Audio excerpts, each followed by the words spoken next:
Hello friends, तो आज हम पढ़ेंगे प्रवर्तन का नियम और अपवर्तन का नियम में क्या अंतर है, पूरा बेसिक से जान लेते हैं। चलिए, आप नए हैं तो चैनल को सब्सक्राइब कर लीजिएगा। देखिए फ्रेंड्स, तो बात करते हैं प्रवर्तन का नियम। प्रवर्तन का नियम बात करते हैं फ्रेंड्स। मान लीजिए कि कोई यहाँ पे एक मिरर रखा हुआ है, शीशा रखा हुआ है, ठीक है ना। ये देखिए, यहाँ पे इसको हम पेंट कर देते हैं, ठीक है फ्रेंड्स। यहाँ पे कोई शीशा है, आप लोग आईना देखते हैं ना, आईना में आपको मतलब शीशा रहता है तो आप लोग से देखते होंगे। तो मान लीजिए कि आप यहाँ पे क्या है फ्रेंड्स, तो मान लीजिए कि यहाँ पे एक लाइट रखे हैं आप लोग, और क्या हुआ कि यहाँ से फोकस मार रहे हैं, यहाँ से फोकस, ठीक है फ्रेंड्स। तो फोकस मारे तो यहाँ पे लाइट आया और शीशा पे टकराया गया, ठीक है फ्रेंड्स। तो शीशा पे टकराने के बाद कहाँ भागेगा, भाग जाएगा ऊपर, भागेगा ना, यहाँ से ऊपर भागेगा, ठीक है ना। यहाँ से लाइट आया और इधर लाइट ट्रांसफ़र हो गया, ठीक है। अब देखिए, बीच से एक नॉर्मल रेखा खींच लेते हैं, ये काल्पनिक रेखाएं होती हैं। देखिए फ्रेंड्स, ये जो लाइन आएगा, जो आप टर्च से लाइट भरिएगा तो इसको हम क्या बोलते हैं, आपतित किरण, ठीक है, आपतित किरण बोलते हैं, ठीक है। और इसको जो बोलते हैं परावर्तित किरण बोलते हैं, परावर्तित किरण बोलते हैं, भी ध्यान रखिएगा, ठीक है ना। तो इसको हम इंसिडेंट रे बोलते हैं, आई बोलते हैं, इसको हम आर बोलते हैं, रिफ्लेक्टेड रे बोलते हैं, इसको हम क्या बोलते हैं, नॉर्मल बोलते हैं, ठीक है फ्रेंड्स। देखिए, कहने का ये मतलब है कि कोई भी दुनिया में चीज़ वस्तु आप लोग दिख रहे हैं तो बिना परिवर्तन का कोई भी संभव नहीं होता है, ध्यान रखिएगा। देखिए, जैसे कि आप लोग एग्जाम्पल बताते हैं। देखिए फ्रेंड्स, यहाँ पे आई आ गया, यहाँ पे इसको हम पोल बोलते हैं, ध्यान रखिएगा।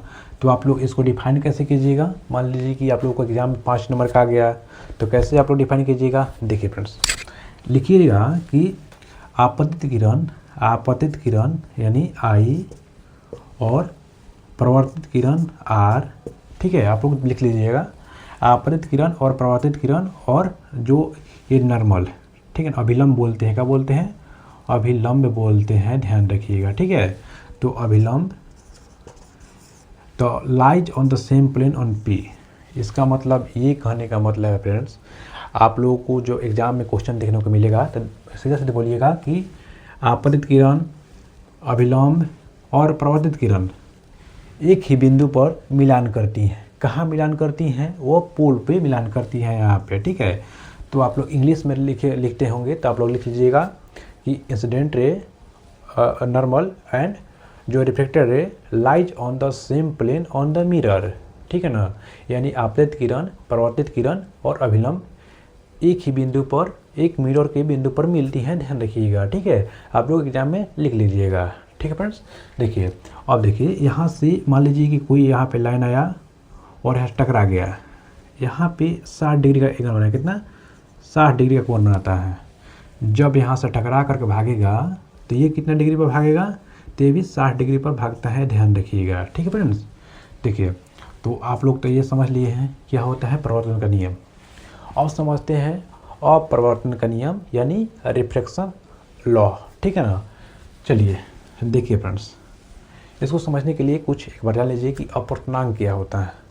अपवर्तनांक एक बार देख लीजिए कि जो वैक्यूम का, निर्वात का अपवर्तनांक कितना होता है, तो ध्यान रखिएगा 1 होता है। एयर का अपवर्तनांक कितना होता है, 1.00 मतलब 03, ठीक है, ध्यान रखिएगा। चलिए फ्रेंड्स, आगे देखिए, मान लीजिए कि अपवर्तनांक क्या होता है। यहाँ पे दो माध्यम हो गया, दो माध्यम का मतलब क्या होता है। देखिए फ्रेंड्स, यहाँ पे मार्कर है, क्या है, मार्कर, और यहाँ पे कुछ नहीं है। यहाँ पे माध्यम, मान लीजिए कि यहाँ पे एक फ़ोन है, ठीक है, यहाँ पे फ़ोन रखे हैं, तो मार्कर एक अलग माध्यम हो जाएगा, ये फ़ोन जो होगा अलग माध्यम हो जाएगा, ठीक है ना। तो ये दो अलग अलग माध्यम हैं, इसको हटा देते हैं तो ये अलग माध्यम हो जाएगा, और ये जो हवा है, हवा एक अलग माध्यम हो जाएगा। तो ऐसे ही दो माध्यम से लाइट क्रॉस करती हैं, पार करती हैं, तो उसको हम लॉ ऑफ रिफ्लेक्शन बोलते हैं या अपवर्तन का नियम बोलते हैं। जैसे कि देखिए फ्रेंड्स, देखिए, मान लीजिए कि यहाँ पे हवा है, ठीक है, हवा यहाँ पे भरा हुआ है, और यहाँ पे क्या है, पानी, ठीक है, यहाँ पे पानी भरा हुआ है। आप लोग जब लाइट मारिएगा, यहाँ से आप यहाँ से लाइट मारिएगा तो क्या होगा, मान लीजिए कि यहाँ पे पानी है और यहाँ पे लाइट भरा हुआ है, पानी भरा हुआ है, लाइट मारिएगा फ्रेंड्स, तो लाइट जो होगा यहाँ से ऐसे मुड़ जाएगा। मान लीजिए कि लंब है, ठीक है ना, इसका भी लंब रहता है, तो ये जो लाइट मारिएगा तो ये लंब की ओर घुस जाता है, मतलब घूम जाता है। तो क्वेश्चन सीधा सीधा पूछता है कि जब आप पानी से हवा से पानी में लाइट मारिएगा तो जो लाइट होता है अभिलंब की ओर झुकता है या अभिलंब से दूर भागता है। तो ध्यान रखिएगा कि अभिलंब की ओर झुक जाता है, ठीक है ना। इसको हम क्या बोलते हैं, एंगल आई बोलते हैं, एंगल आर बोलते हैं, ठीक है, एंगल आर बोलते हैं। तो यहाँ पे क्या होता है, angle i greater than angle r हो जाता है, यानी एंगल आई 12 होता है एंगल आर से, ठीक है। और देखिए इसको क्या बोलते हैं, हम रेयर बोलते हैं, इसको हम क्या बोलते हैं, रेयर, ठीक है फ्रेंड्स। इसको हम डेंसर बोलते हैं, डेंसर। इसको सघन माध्यम बोलते हैं, क्या बोलते हैं, सघन माध्यम बोलते हैं। इसको क्या बोलते हैं, विरल, ध्यान रखिएगा। तो ऐसे पूछेगा जब विरल से सघन में डालिएगा प्रकाश तो क्या होगा, तो अभिलंब की ओर झुक जाता है। लेकिन जब प्रकाश विरल से लेकर के सघन से, मान लीजिए कि ये पानी है, ठीक है, पानी है और ये हवा है, जब ये जो पानी होगा वो क्या होगा, सघन, ठीक है, सघन यहाँ पे हो जाएगा। ये हवा होगा तो क्या हो जाएगा, विरल होता है।